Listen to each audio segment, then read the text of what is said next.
I'm Dr. Theo Spirakis from Bexley Dental, and I can give you back your smile.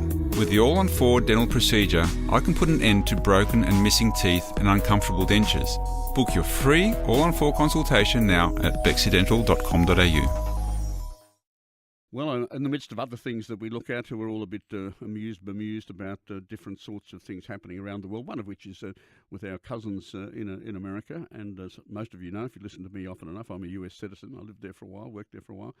But it's a different framework to the way our government operates. I thought we'd clarify that with a guy who knows more about it than possibly anybody else in our country. He's Dr. Ed Blakely, who's the honorary professor of the US Study Centre at Sydney University. Can I call you Ed? Call me Ed. And you can call me Jay. So thanks for being with us tonight. Ed, the thing that bemuses, well, there's a lot of things that bemuse Americans about Australia and vice versa. One of the tricky things is our different forms of government. We have a Westminster system and you have a system that none of us understand. So maybe you can help us here. We're facing a crisis at the moment, or the Americans are facing a crisis, and that is the shutdown of government, which is something in their system that we have no idea about. So whether people like the argument or not, what does it mean and why is it there? Well, we have a peculiar system, but it doesn't differ that much from the Australian system. We call it supply. In the U.S., it's called the budget. The big difference is the government can operate without supply in the United States for a while. And the way this happens is all bills, money bills, originate in the lower house. And that's happened with a budget. But this budget is what they call a continuing resolution. That is, everything is status quo ante, except some things can be added. And the president has added $5 billion for his wall. And the Democrats say, we'll pass the old budget with the things in it, maybe even add some things to clean up and fix up that wall, but don't add anything to this. This is a continuing resolution. We're not going to do it. And since they have the numbers, they can stop it. Now, they send their bill to the upper house, the Senate. The Senate can't originate the bill, but they can block it, and that's exactly what they're doing in the name of the president. How many times has this process happened before? I can remember going back in my lifetime a few times anyway, where...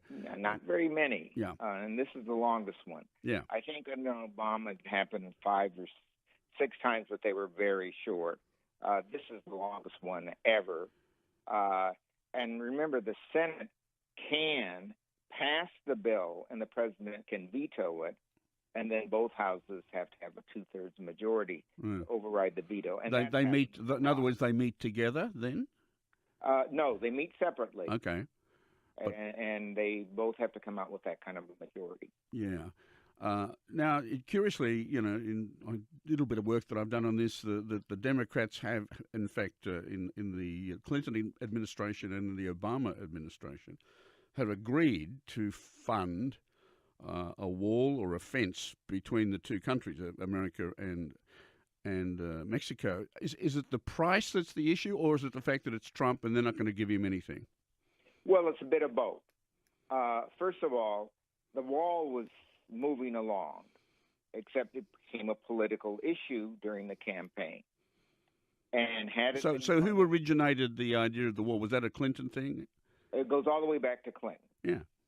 And Clinton did it because there are certain parts of the barrier in those days that drug dealers were using, and you could see the trails from the air. And security-wise, it makes you very vulnerable if people can just walk across, like into Queensland or Victoria. Well, not really, because a drug dealer is not out to do anything that delivers drugs. Yeah. And some of those people coming across the border were American citizens delivering those drugs. Yes, of course. Let's be clear about that. So it originated with that. But it's always been a very difficult thing because you can't build it on Mexican soil. You have to build it on American soil. Here comes the difficulty. Because that land is already owned by some cattle rancher or a golf course there, or somebody's house is on it. Yeah. And one of the everybody's favorite restaurant Yep. is right there where they want to build the wall.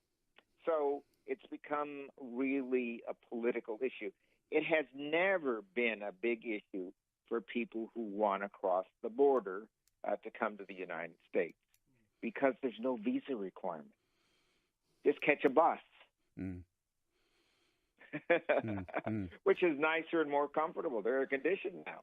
So why would the last three presidents? I mean, I guess the price of I think as I read the Democrats are offering 1.6 or something, isn't it? 1.7. 7. Yeah. To finish off the existing wall. This was really for the drug operation. Yeah. To make it harder for them. But the drug dealers are way past this now. They have the light aircraft. Yeah. They're flying in business class. they are flying in business class. I mean, if you're a drug dealer, wouldn't you? Exactly. No, I'd be going first class. Okay. And then I'd kill them. Listen, look, it's good to have. Listen, it's not been a terrorist thing. No, okay, that's good to know. Terrorists don't come across the border this way. They do come in business class. Yeah, mate, we're out of time. But listen, we'd love to have you back. Well, I'm filling in for Bill Cruz, but I know he'd love to have you back sometime. And good to meet you on air and a fellow citizen. And thank you for contributing to our knowledge at the Study Centre at Sydney University as well. Well, maybe we'll get some mail from the United States in a day or two. God bless you. Talk to you soon. Take care. Bye-bye.